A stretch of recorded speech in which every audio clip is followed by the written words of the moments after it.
हरियाणा के नतीजों से राजस्थान में बहुत सारी हलचल ने जन्म ले लिया है।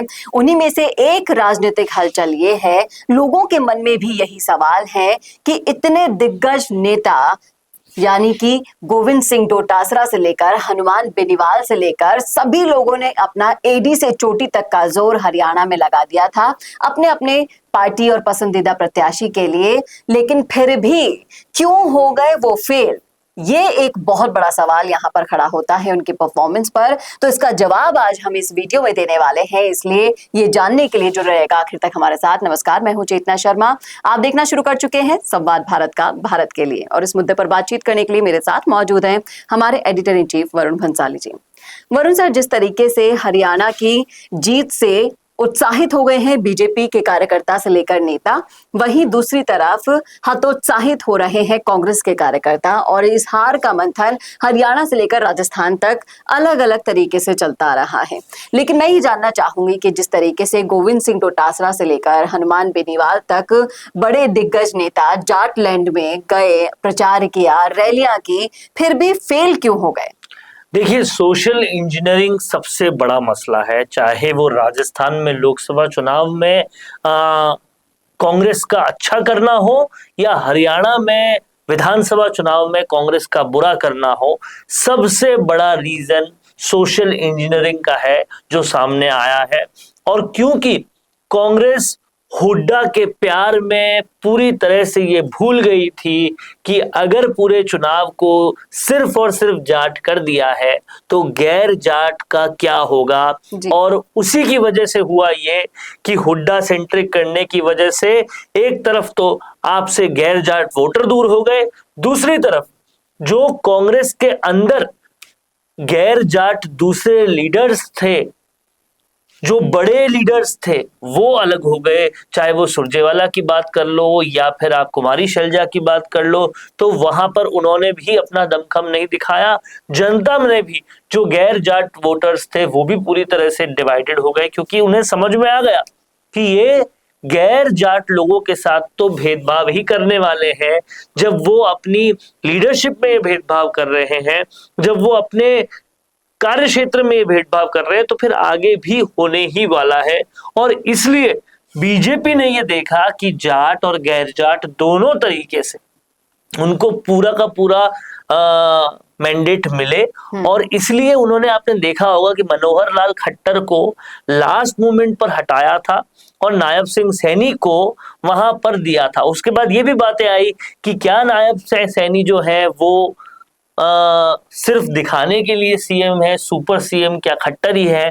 तो बीजेपी ने उसका भी करेक्शन करते हुए सारे होल्डिंग्स पे से खट्टर पूरी तरह से हटा दिए। ये दिखाने का संकेत दिया कि हमारे नेता सैनी ही है। अब आप ये समझिए, सैनी गैर जाट है और गैर जाट को नेतृत्व देने का काम बीजेपी ने किया। बीजेपी ने क्लियर लाइन सेट कर दी कि हाँ, हम हैं तो हर जाति को सब कुछ मिलेगा, पूरा मिलेगा, और अपनी सोशल इंजीनियरिंग परफेक्ट की।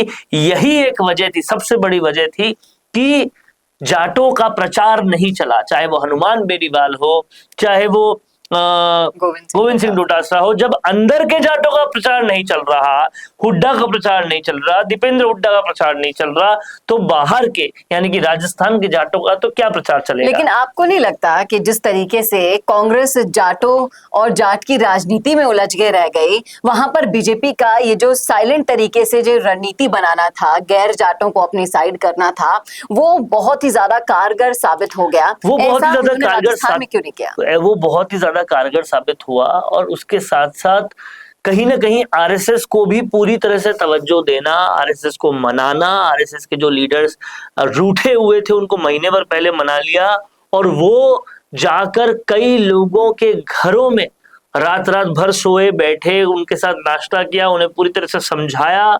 उसके अलावा एक फैक्टर ये भी काम किया कि जो हाई राइज बिल्डिंग्स और शहरों में रहने वाले लोग थे, उनके आसपास पोलिंग बूथ लगवाए और उनको भी घरों से बाहर निकालने का काम किया। तो वहां से भी वोटर टर्नआउट आया। और जो आप पूछ रही है कि राजस्थान में क्यों नहीं हुआ, देखिए, राजस्थान में सोशल इंजीनियरिंग में पूरी तरह से फेल हुई थी बीजेपी। ना आपने गुर्जर को तवज्जो दी, विधानसभा चुनाव जीतने के बाद की मैं बात कर रहा हूं, ना आपने गुर्जरों का तवज्जो दी, ना आपने मीणाओं को तवज्जो दी, आपने केवल और केवल ब्राह्मणों को तवज्जो दे दी, राजपूतों को भी नहीं दी और जितनी देनी चाहिए थी उतनी। उससे क्या हुआ, राजपूत जाट सब लोग आपसे नाराज होते गए और कहीं ना कहीं आपको रिजल्ट देखने को मिल गया लोकसभा चुनाव में। जी। क्योंकि आपने विधानसभा चुनाव में सब चीजें ठीक की थी तो आपको वहां रिजल्ट मिला था, लेकिन लोकसभा चुनाव में सोशल इंजीनियरिंग गड़बड़ करते ही आपका रिजल्ट चला गया। हरियाणा में आपने सोशल इंजीनियरिंग पर ध्यान दिया और जो गैर जाट कौम पूरी तरह से अपने आप को शोषित महसूस कर रही थी, उन्हें एक संबल दिलाया, उसका आपको फायदा मिला। और जाट लीडर्स जो हरियाणा के बड़े थे उनसे भी कोई फर्क नहीं पड़ रहा था, तो बाहर से जो डोटासरा या बेनीवाल आ रहे थे उनका कोई फर्क पड़ना तो बिल्कुल भी लाजमी नहीं था। एक और जाट नेता की मैं चर्चा करना चाहूंगी। जब हम जाट नेताओं की बात कर रहे हैं तो उभरते हुए जाट नेता, युवा नेताओं में भी जोश एक अलग ही देखने को बन रहा है और उन्हीं में से एक है निर्मल चौधरी। निर्मल चौधरी भी प्रचार में खूब गए थे। उन्होंने हुड्डा को अपना फूफा जी बुलाया और कहीं ना कहीं लोगों के, अगर आप सुनेंगे सोशल मीडिया पर उनके वीडियोस को देखेंगे, समझेंगे, तो लोग उन्हें भी कांग्रेस के लिए पनौती मांगने लगे हैं, क्योंकि कहीं ना कहीं एक अग्रेशन जो उनके अंदर भरा है वो उनके इमेज के लिए, उनको उसको बिगाड़ने के लिए जिम्मेदार देखिए क्या है, राजस्थान में जब तक आप हैं आप हो सकते हैं लाखों में एक, लेकिन जब आप हरियाणा में जाते हैं तो हरियाणा तो कांग्रेस के अंदर तो जाट ही जाट है, जाट ही जाट लीडर्स हैं, उनमें आपकी कहां से गिनती होगी। सबसे पहली बात यह है। दूसरी बात यह है, अग्रेशन आप किसके सामने दिखा रहे हैं। यहाँ आप लाखों में एक है या आपके जैसा और कोई नहीं है या कम लोग हैं तो आप अग्रेशन दिखा सकते हैं। वहां तो सारे ही खड़ी बोली के लोग हैं, सब अग्रेशन दिखाते हैं, तो आपके अग्रेशन का कोई मैटर वहां खास करता नहीं है। आप ये समझिए, इनको आप पनौती बोल रहे हैं तो डोटासरा और बेनीवाल भी पनौती ही साबित हुए हैं वहां पर। और जो जाट कौम को बहुत ज्यादा पसंद है वो सचिन पायलट ने भी कुछ खास वहां पर नहीं करके दिखा पाए, क्योंकि लोग अब सिर्फ जाट सेंट्रिक पॉलिटिक्स से वहां पर तंग आ गए थे। और जिस तरह से हुड्डा और उनका परिवारवाद वहां चलाना चाहता था वो लोगों को समझ आ गया था।